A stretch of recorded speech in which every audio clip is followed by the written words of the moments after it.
Woohoo, Doe, where you at? Um, Icy Strait. Icy Strait. So we just got off the ship and we're walking across the bridge here in Icy Strait.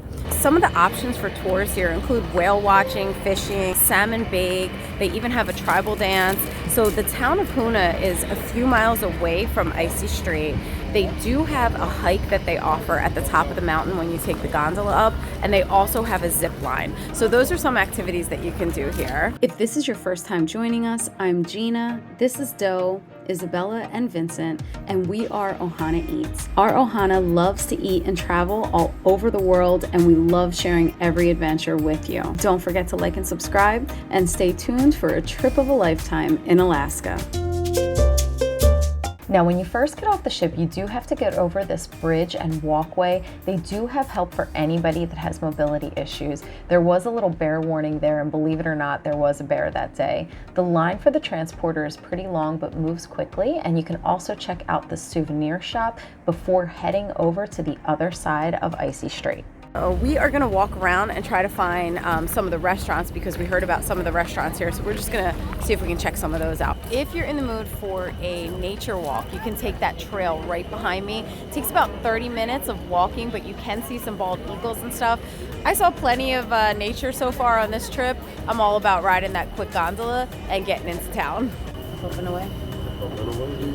We went down these logs over here and now we're on the beach area, so it's pretty much all stones, and then I see a lot of seashells. Let's check it out. So nature wise, this is really something to see.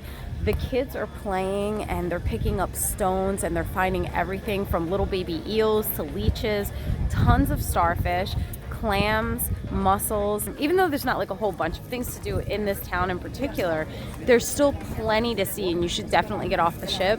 There's kayakers behind us too. It's the end of June, but it's definitely kind of chilly, so I would say bundle up. I did layer up today, so I'm doing pretty good, but I did see a couple people that came out in t-shirts and shorts. This is really gorgeous. Now let's go check out the restaurant. This is actually the end of the zip line over here, and then we're gonna head towards the cannery now and check out some of these bars and restaurants and see what they got going on. After checking out the beach area, we had to take this walkway in order to get to the restaurants. It is really scenic, but there are actually private residences over here on this path. We did see the one restaurant called the Cookhouse Restaurant. We had some great views of the kayakers, and then the first building that we went into was the cannery. So they had a coffee shop in there and another area where they showed the entire process of how they can salmon. This was actually really neat to see, and there's little plaques there that describe each part of the process. There are lots of places to buy souvenirs. You are going to find that the prices are pretty high, but there's also another Hoonah museum which shows the fire and the rebuild, and then lots of artwork and again more souvenirs inside. It's a really neat little area and definitely worth checking out. After that, we did head into the salmon shop to buy some souvenirs for our friends and family and also see some of the sauces and jellies that they had. The buildings are all really close, so you can get to everything very easily and quickly. Then we finally headed out to the crab house. The line was crazy long, but our family was already there checking out some seafood. They said the Dungeness crabs were really good, packed full of meat, and they definitely enjoyed checking out all the crab options. Overall, Icy Strait is a really small port that you're going to visit, but there's definitely a lot of hiking. The kayaking is really cool. I highly recommend going down to the beach area and just checking out the whole ecosystem over there.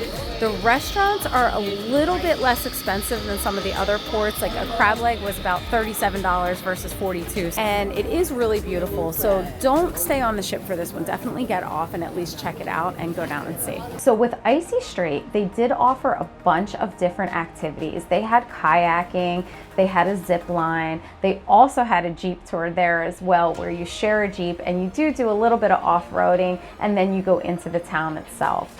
Because this town is really small and there's not a lot going on, We weren't really sure what to do, but we had a bunch of friends that did a bunch of different tours. The ones that did the kayak really enjoyed it, but they will tell you it's super chilly on the water, so you have to bundle up. Our other friends did the Jeep tour and they said they definitely wouldn't recommend it. You were kind of dusty and dirty, but there really wasn't much to see. In our case, we decided to just take the free gondola over to the other side of Icy Strait, and we got to see a couple of the restaurants, and they also had lots of souvenirs. You're gonna find the souvenirs are really expensive here.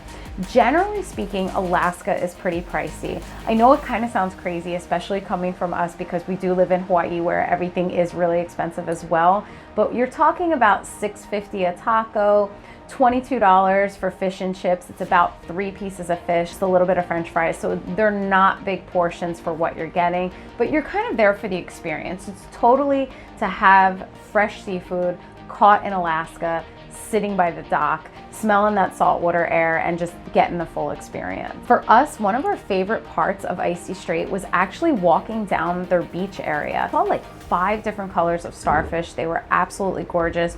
We saw huge clam shells, mussel shells, and then there was a little bear that actually happened down the path that we were on. Now we missed that part, but everybody was showing us pictures when we got there, so that was kind of cool too.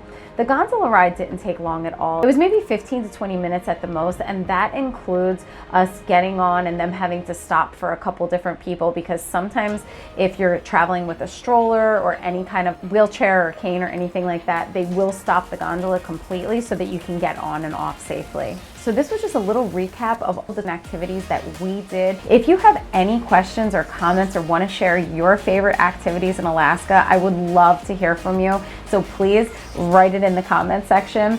As always, stay safe and aloha.